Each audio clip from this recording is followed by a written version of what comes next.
Bonjour à vous, bienvenue dans l'émission Studio 5. Aujourd'hui, je reçois pour vous Ivan Voice, celui dont c'est l'anniversaire aujourd'hui. Donc, je vais l'embrasser maintenant pour lui souhaiter un bon anniversaire.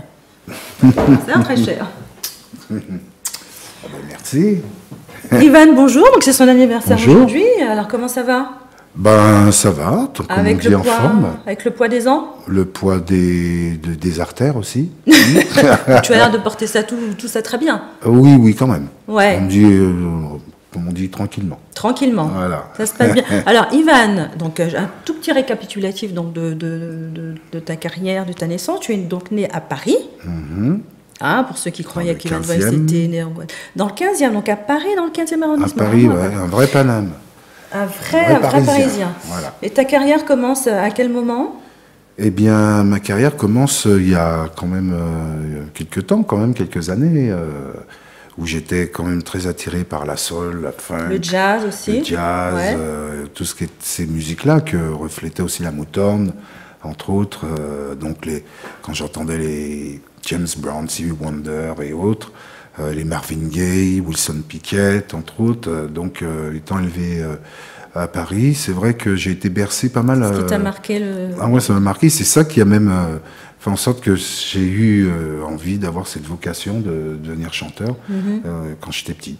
Et ça dévie vers le zouk à quel moment? Oh, Longtemps après oui, longtemps après. D'ailleurs, ça a été un moment singulier dans la mesure où je m'y attendais pas forcément. En 96, on va dire 95, puisque j'avais eu l'occasion d'être approché par le groupe Dissonance à l'époque, et qui m'avait demandé d'interpréter une chanson qui s'intitule Des mains. Et ensuite, il y a eu 95 aussi, 95 avec Hot Sand. Ouais. Le groupe Hot Sand, Ouais. où j'ai interprété quelques titres aussi. Puis après, l'album Antiflet, mon premier album solo, avec... Qui sort en quelle année, ça, Giants. Antiflet? En 96. En 96. Mars 96. Et voilà. Donc avant, par contre, ça a été jalonné de pas mal de piano-bars où j'écumais les cafcons sur Paris, également aussi en Guadeloupe, quand je suis rentré en Guadeloupe avec les frères Duy. Ouais. À l'époque, Ouais. avec le Caraïbe Jazz Ensemble. Et j'ai eu l'occasion de chanter avec eux pendant quelques temps. Avec le groupe Typical aussi, avec Vulbo du groupe Typical. Vulbo, il jouait avec nous, justement, José Vulbo, avec le groupe Caraïbe Jazz Ensemble, Ouais. avec Raymond Duy, Philippe Duy qui n'est plus. Et donc, il y avait José Vulbo, Georges Juravert à la batterie. Donc, non, c'était une très très bonne expérience, enrichissante. Et puis après, bon, il y a eu, on va dire, virage inattendu dans le zouk, parce que je me voyais pas forcément devenir... Continuer dans le... Oui, ou même faire du zouk en particulier. Et puis ça a été avec Joël Grédoire qui m'a contacté et qui m'a proposé de chanter sur cet album solo, Antiflet. Et vraiment le succès... surprenant, inattendu. Oui, ça a été un succès absolument incroyable. Ça, incroyable cette chanson-là. jusqu'à maintenant encore. Ouais. Ouais. On te réclame encore cette chanson dans les... Oui, dans très les souvent. Ouais. Plus souvent que rarement. Donc, ton premier album solo, c'est toi, tu en es auteur-compositeur ou Alors, tu c'était t'adjoins avec Richard Bierman. Antiflet, c'était Richard Bierman. Il y avait aussi Tony Delumeau. des grosses pointures quand même. Oui, à l'époque, oui, ils étaient jusqu'à maintenant très en vogue. Et donc, voilà, ça s'est fait, un album qui s'est fait en une semaine et demie, hein, vraiment, on ne s'attendait pas, on a dit on va voir. Donc, Richard Bierman, oui, effectivement. Ensuite, il y a eu l'album Decideo, comment on dit, Désespérance, où là, les intervenants, moi j'ai écrit des chansons. C'était Également, c'était mélangé aussi, ouais. avec Alex Catherine, entre autres, Richard aussi. Et puis voilà, bon, ça a donné ce que ça a donné. Combien d'albums à ton actif? Donc là, il y en a donc Antiflet, Désespérance, On nous doit la vérité, Peuple d'ébène, 4 albums. 4 albums, pas plus que ça. Ouais. Donc Non, Ivan Vols, c'est quelqu'un qui prend, on prend le temps, tranquillou. d'écrire les choses, Bah oui. pas trop de... On peut faire effectivement, chaque année ou tous les 2 ans. Mais toi, tu es plus pour la qualité, Voilà, pour le la choix des textes, l'écriture musicale. Tu préfères prendre plus de temps pour ça que... Absolument, absolument. Surtout qu'il y a tellement de sujets à traiter et que, parfois nous reproche que dans le zouk, nous traitons toujours des mêmes thématiques. Et donc, aussi, le problème, c'est que ça devient un peu récurrent, un petit peu redondant peut-être, même si c'est bien fait, en demeurant. Et il est important aussi de prendre du recul, de voir un peu ce qui se passe et puis de revenir. Alors on dit que le zouk peut-être ne se prête pas pour chanter des chansons à thème ou engagées. Des chansons un peu graves. Ou des peu graves sur des sujets. On remarque que c'est vraiment un format peut-être voulu, je sais pas, mais je m'interroge. Moi, je suis pas sûre. Il me semble qu'on peut chanter un peu ce qu'on veut sur ce qu'on veut. Mm-hmm. Moi, je pense aussi. Je pense que... Toi, tu penses quoi, justement, de ces... on va pas rentrer dans une polémique ni citer de nom, mais ce qui est le zouk maintenant, en ce moment, est-ce que tu n'as pas l'impression qu'il y a une espèce d'uniformité, que tous les artistes se ressemblent, que toutes les musiques se ressemblent, et que le zouk... Tu as l'impression qu'il évolue, qu'il évolue en bien, qu'il stagne De toute façon, on dit qui aime bien châtie bien. Il faut être critique, il faut accepter la critique pour avancer. C'est très important d'avoir un ego démesuré, de l'orgueil quand on adresse de la critique. On va penser que c'est de la jalousie, que peut-être on n'a pas le même succès que certains jeunes artistes, et que nous, les anciens, on est peut-être envieux de cela. Et en fin de compte, ceux qui ont le dernier mot, c'est le public. Et à partir du moment où les organisateurs de soirées constatent qu'en faisant des soirées de nostalgie rétro, comme on dit, rétrospective, des tubes qui ont marché avec certains artistes de l'époque, des années 90 ou 80, et voire peut-être 2000, ils constatent que ça fonctionne. Par contre, aujourd'hui, pour répondre à la question plus précisément, moi je trouve qu'effectivement les thèmes, c'est toujours les mêmes thèmes abordés. Je trouve que ceux qui assument la relève, malheureusement, je trouve qu'ils peut-être n'ont pas assez peut-être de réflexion sur, franchement, les thématiques, sur les sujets qu'on le voit à travers le monde. On rentre dans un espèce de et visiblement, je pense qu'ils cherchent une certaine facilité. Et en même temps, c'est une manière de ne pas s'impliquer, aussi de se dire que si on s'implique trop, on n'aura pas de succès, que le public jeune n'a pas envie aussi peut-être d'écouter des chansons à thème. Il y a ça aussi, puisque j'ai parlé pas mal avec des jeunes gens et qui disent que maintenant, la jeunesse n'a pas trop envie de réfléchir sur certains sujets. On va écouter un morceau, Evans, de toi. Donc c'est celui qu'on voyait tout à l'heure à l'écran. On nous doit la vérité. J'ai inventé rien. À présent, faut nous prendre conscience des valets en nous. L'Europe qu'a vénéré Mozart, Robespierre et les frères Lumière, mais qui monde qui en aurait mis si latimère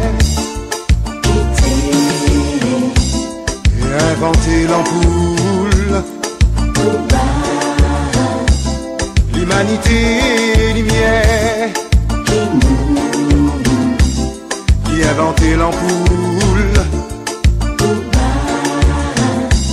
Le monde entier est lumière, qui Gareth Morgan, qui Frédéric Jones, qui Matéli Guerre. Oui, tout ça c'est nègre.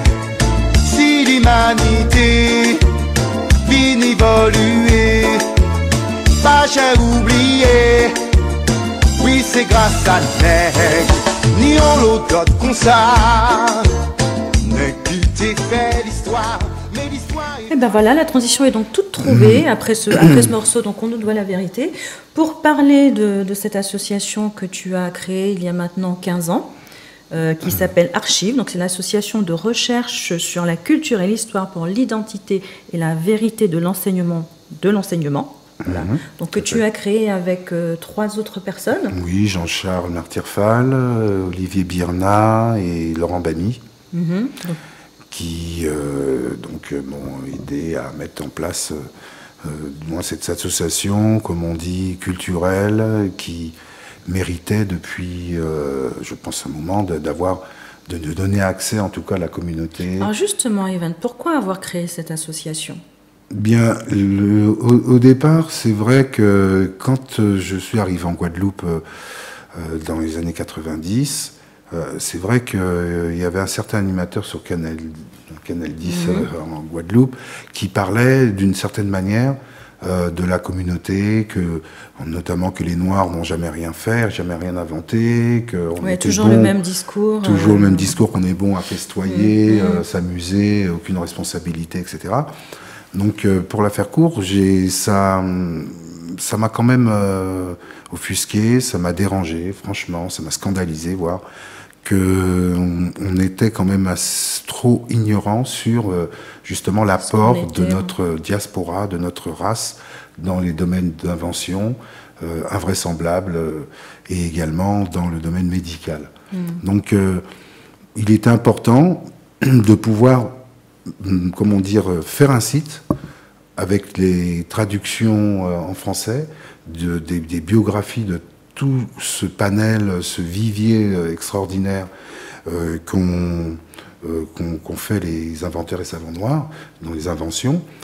Et à partir de là, on a commencé à pouvoir aller vers le point névralgique de l'éducation, ça veut dire les écoles, faire des expositions, faire des conférences aussi, débats interactifs. Et fort de ma petite notoriété, donc ça a permis aussi de pouvoir aussi m'engager et puis interpeller dans le bon sens aussi la communauté sur ces aspects occultés de notre histoire. Donc pour moi, aux Antilles, beaucoup de gens ne savaient pas. C'est-à-dire que vous, alors tous les quatre, vous faites vos recherches, vous avez comme support cette page, ce site que vous créez, pour recueillir toutes les données de l'association. Et avec avec ce support, vous allez dans les écoles, vous allez aux expos pour expliquer. Voilà, on a fait des grands panneaux. De à peu près 48 panneaux de ces grands inventeurs, comme dans la chanson de la vérité, on parle de Gareth Morgan, qui est l'inventeur des feux de circulation, Lewis Latimer, l'inventeur du filament de la carbone qui a donné naissance à l'ampoule électrique.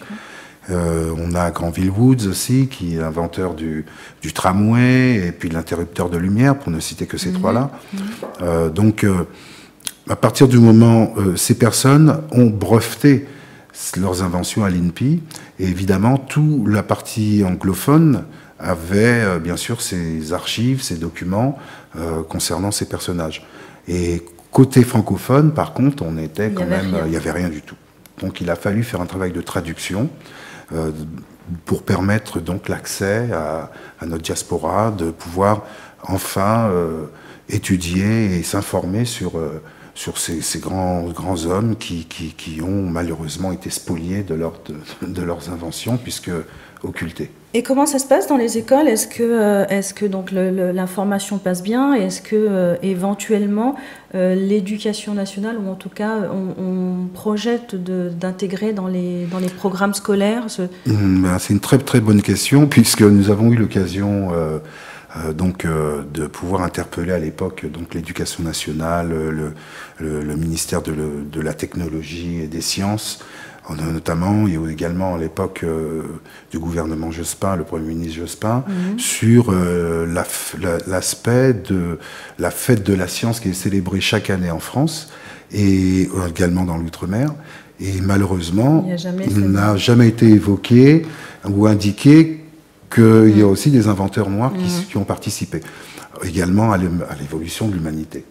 Donc à partir de là, on a écrit et on a donc sollicité également de la part de ces ministères que ce soit dans les programmes scolaires, comme si dans les spécificités qu'ont également nos îles, Guadeloupe, Martinique, Guyane et tout, c'est-à-dire des spécificités nègres, d'accord, avec une population qui est nègre aussi. Donc à partir de là, il était important qu'ils aient accès et qu'ils soient, en tout cas, dispensés des cours sur ce sujet. Et malheureusement, en retour, j'ai eu le droit à une enquête des renseignements généraux à l'époque, qui m'ont convoqué. Ah oui ? Oui, parce que on a estimé que peut-être... C'était dérangeant à ce point-là de vouloir, Exactement. C'était dérangeant. Qu'est-ce que ça allait faire? Est-ce qu'on allait faire une révolution avec ça? Alors que notre association Archives est une association, je le rappelle, depuis 15 ans, nous le rappelons, qui est apolitique et qui est une association qui est là pour... pacifique aussi, et qui est là pour, au contraire, faire en sorte que le langage, comme on dit, de la science n'est pas attribué qu'à une seule race, et que tout le monde a fait ensemble en sorte aussi de participer à l'évolution du monde. Donc, à partir de là, une convocation des RG en Guadeloupe. J'ai également été suivi pendant un temps, etc. Et quand on a vu qu'effectivement, c'est une association qui a été déclarée légitimement et tout, et puis après, donc, on a eu à cœur de faire, on va en parler certainement, ce fameux calendrier noir et célèbre. Le fameux calendrier noir et célèbre. Donc là-dedans, dans ce calendrier, il n'y a pas que les inventeurs. Voilà. Là, il y a effectivement donc tous les hommes et les femmes noires célèbres à travers le monde. Donc voilà, donc là en couverture il y a Nelson Mandela. Donc le calendrier, vous l'avez commencé l'association en 2002. Donc ça fait 13 ans qu'il y a donc un calendrier chaque année qui s'est arrêté en 2010. On a arrêté donc les parutions parce que on a estimé que peut-être on va reprendre, on pense sortir un calendrier d'ici même, on va dire pour la fin 2016 voire 2017. Et on a eu comme une certaine déception, même si pour ceux qui nous ont beaucoup soutenus et que j'en remercie jusqu'à maintenant, qui me demandent encore si nous allons sortir un calendrier. Mais dans la majeure partie, ça n'a pas eu un écho qu'il aurait estimé vraiment. Il faut quand même savoir qu'Archives est donc une association de la 1901. Donc, comme toutes les associations, a besoin d'adhérents. Donc, qui dit adhérents dit forcément finance, dons, argent. Donc, voilà. Donc, l'association Archives, comme toutes les associations, a besoin d'argent pour fonctionner. Et donc, pour pouvoir sortir ce calendrier, qui est fait comment d'ailleurs? Donc, à chaque il y a donc un homme ou une femme noire qui est mis à l'honneur, avec un petit résumé de la vie de la personne, et puis l'éphéméride où on remarque qu'on met en lumière les naissances, par exemple l'éphéméride, voilà, Bob Marley qui est né telle année, tel jour.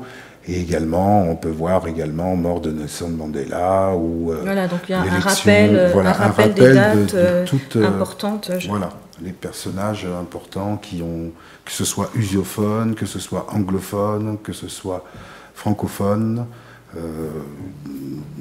À partir du moment que ces personnes sont de race noire, qui ont contribué aussi à leur manière à évoluer les choses. Comment on fait pour vous trouver, pour vous contacter, pour adhérer éventuellement, pour contribuer?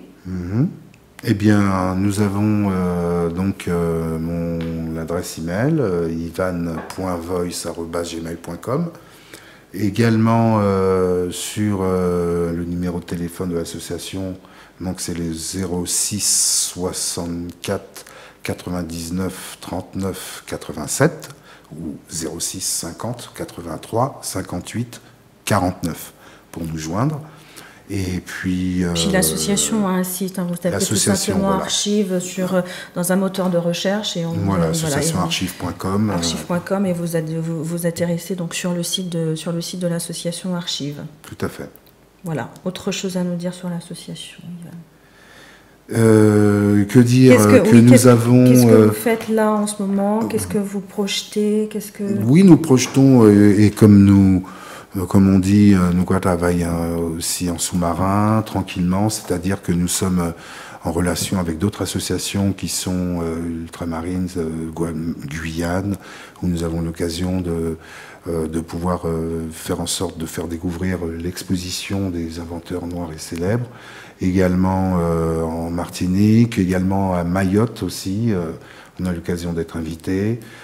Et bien sûr aussi, il y a le continent noir, l'Afrique, le Congo, pour prochainement, qui va nous inviter à venir encore à faire des conférences, parce qu'on est très demandé par rapport à des collèges, des lycées qui sont vraiment très heureux de récapturer, si on peut dire, leur histoire. Et puis il y a le Bénin, et également la province, Bordeaux, Toulouse, et puis Paris. C'est toi qui y vas? Et moi je monte, je descends, avec également Olivier Birna, il y a Jean-Charles Martirfal en Guadeloupe, nous avons également notre antenne aussi en Guadeloupe, en Guyane aussi. Donc voilà, pas mal de choses en perspective.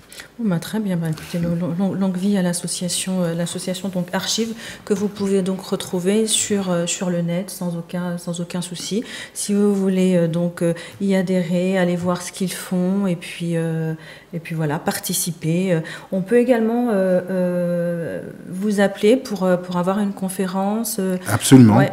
Oui, nous organisons des conférences. Donc toute association qui serait en tout cas bienvenue, de pouvoir nous contacter afin que nous puissions tranquillement mettre en articulation une exposition, débat interactif, au contraire, avec plaisir.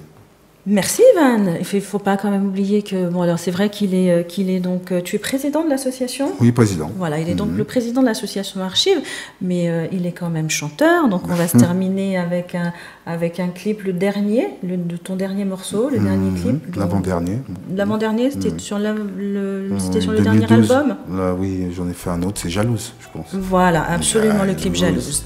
Et bien sur ce clip-là, je vous dis au revoir. Prochaine fois, et puis je redis un très très bon anniversaire à Ivan qui a eu 30 ans. Il a eu 30 ans aujourd'hui. 37 ans. Je te rajeunissais. Il a eu 37 ans aujourd'hui, donc encore un très bon anniversaire. Merci à vous d'être restés avec nous, et puis je vous retrouve pour un prochain numéro de Studio 5. Au revoir. Qui est-elle? Que veut-elle? Tu la trouvais elle? Jalouse, tu m'inventes une maîtresse, une amante, une trahison, te fait souffrir. Pour toi, je ne fais que mentir. L'amour parfait pour faire nous mal, bon qu'à pleurer, ça pas normal. Pour qu'à imaginer les hommes moins épanouis, c'est le bijou moins tenu, c'est vous. Ou pas vrai l'or qui est en nous, ou toujours qu'à soupçonner, ou toujours qu'à enquêter.